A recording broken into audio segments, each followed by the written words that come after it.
Have you ever tried to find all day a solution to a problem and you got the answer right before falling asleep? Or, just before entering the world of dreams, you remembered where you put a thing, or you had some brilliant idea?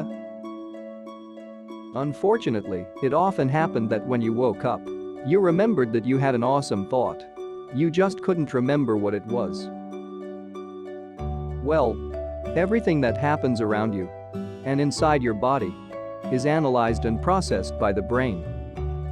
Even now, while you're watching this video, you see the images changing. You hear the words and the music in the background. And even if you're not thinking about it, your brain picks up all the other noise from your surroundings.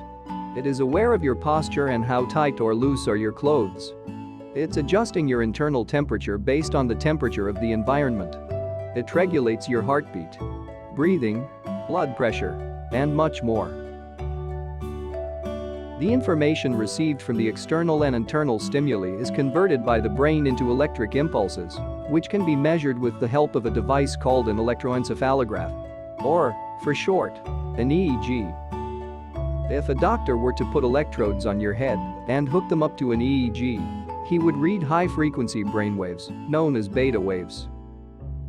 These range between 12 to 38 cycles per second and represent your normal waking state of consciousness when attention is directed at cognitive tasks in the outside world. Your brain's electrical activity can go even higher, up to 100 cycles per second, and possibly even faster, a case in which you'll be in the gamma range. These types of waves are usually produced when you're intensely focused or when you are very actively engaged in solving a problem. However, the understanding of how these types of waves function is constantly evolving, and they are currently of limited clinical value, as it is argued that they cannot be effectively measured using the current EEG technology. So, let's return to the beta brainwaves. They do not occur in humans until the age of 3 and start to become more predominant from ages 8 to 12 and onwards. Beta activity is associated with fully aware and conscious states, such as cognitive reasoning, reading, or speaking. Beta waves tend to dominate in the left hemisphere and, in their optimal range, somewhere between 15 to 22 Hz. They are associated with consistent focus, strong memory recall, high engagement, and high problem-solving ability. In adults, low beta activity is thought to be fast idle or musing thought. However, too much low beta activity can lead to depression, poor cognitive ability, and lack of attention. High beta activity is linked with highly complex thought, integrating new experiences, high anxiety, or excitement. Yet, if you are experiencing too much high beta activity, for instance, during strenuous periods of work or school, it may lead to stress, tension, paranoia, irritability, moodiness, anger, anxiety, inability to feel relaxed, and high adrenaline level. If present at night, high beta activity can result in difficulties settling the mind and falling asleep. As you're drifting off to sleep, the constant chit-chat from your head starts to fade out, and so does the electrical activity of your brain. The electric waves become slower, ranging from 8 to 12 Hz. These are called alpha waves, and they tend to be highest in the right hemisphere. The alpha waves dominate during moments of quiet thought and deep states of relaxation, and aid overall mental coordination, calmness, and alertness. They are more predominant in children between ages 6 to 8 and are also a normal consequence of aging. That's one of the reasons why many elderly manifest childish behavior, becoming more stubborn and distracted. The alpha state diminishes during sleep onset and is also called the frequency bridge between your conscious thinking, beta, and subconscious mind.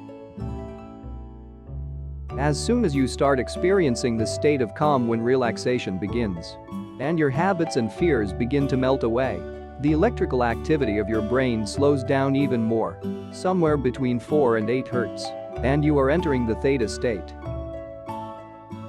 This state is predominant in children aged between 2 and 6, who are very connected with their internal world, and they live in the realm of imagination and daydreaming.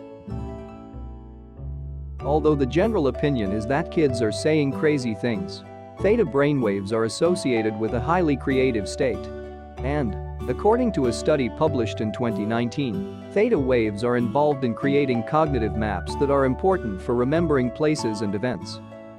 These waves are also predominant when one is in a trance or a hypnotic state. And when you're in the theta state, you often have bursts of inspiration. You come up with the best ideas, and you find the solutions to most of your problems. You can take advantage of this state by settling yourself in bed as comfortable as you can, paying attention to each of the body's members, not to wake up a few minutes later, realizing that your arm, your leg, or your back require small adjustments. You can try to trigger your brain to think about a challenging problem right before going to bed, or ask yourself some difficult questions.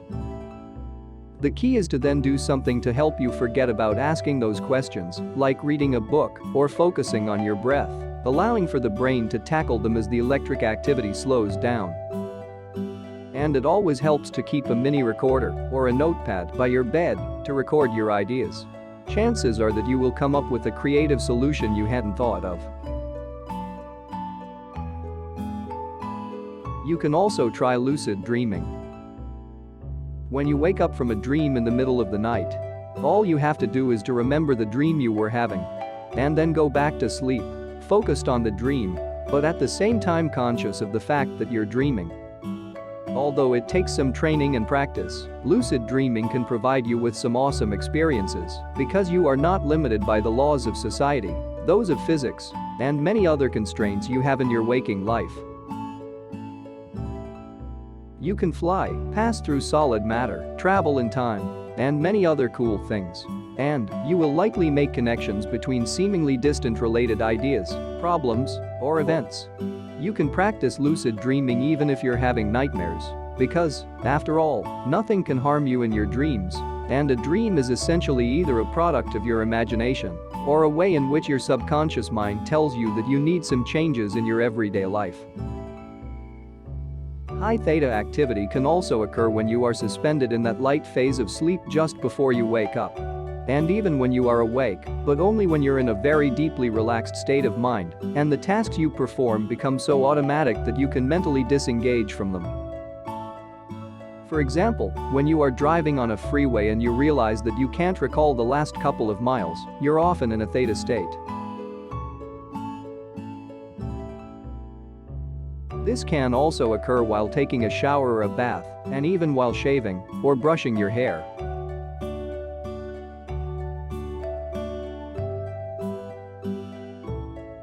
Just below the theta waves on the spectrum are the delta waves.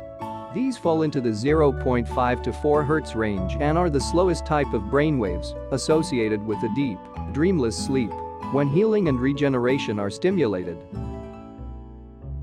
Delta waves are considered essential for the restorative properties of sleep, and, between birth and 2 to 3 years old, and even whilst in the womb, your brain functions mainly in this state.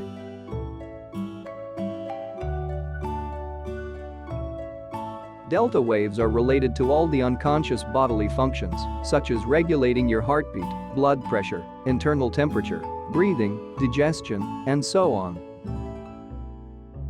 These 5 types of brainwaves are consistent across cultures and country boundaries and are experienced by men, women, and children alike. At any given time, based on whether you're awake, asleep, focused, or floating along, it will predominate one type of brainwave. When you go to sleep, your brain goes from low beta into alpha, then theta, and finally, into delta state.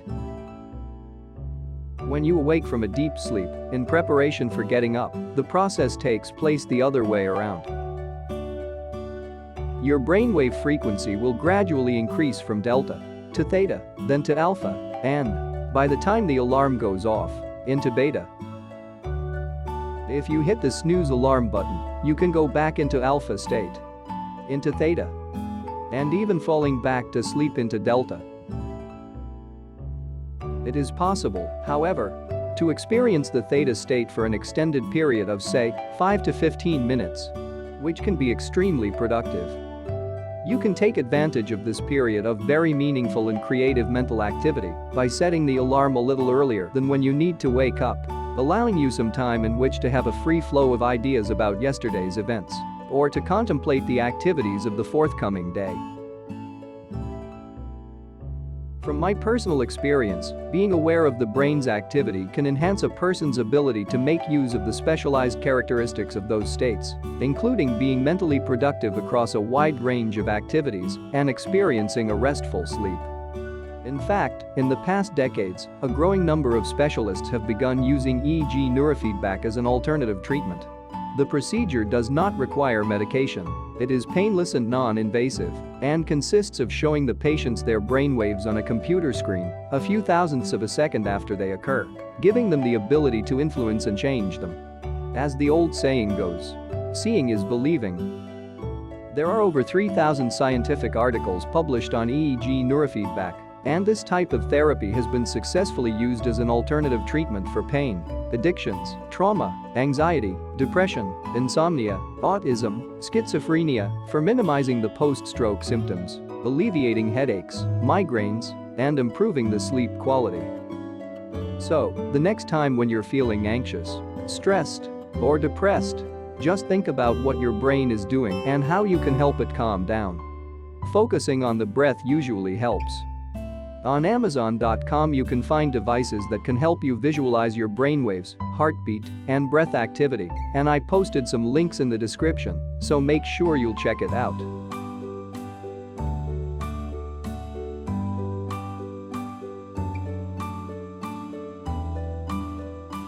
In the hope that you will benefit from the information presented in this video, I encourage you to share your recently gained knowledge with your friends and family. And, as always, thanks for watching.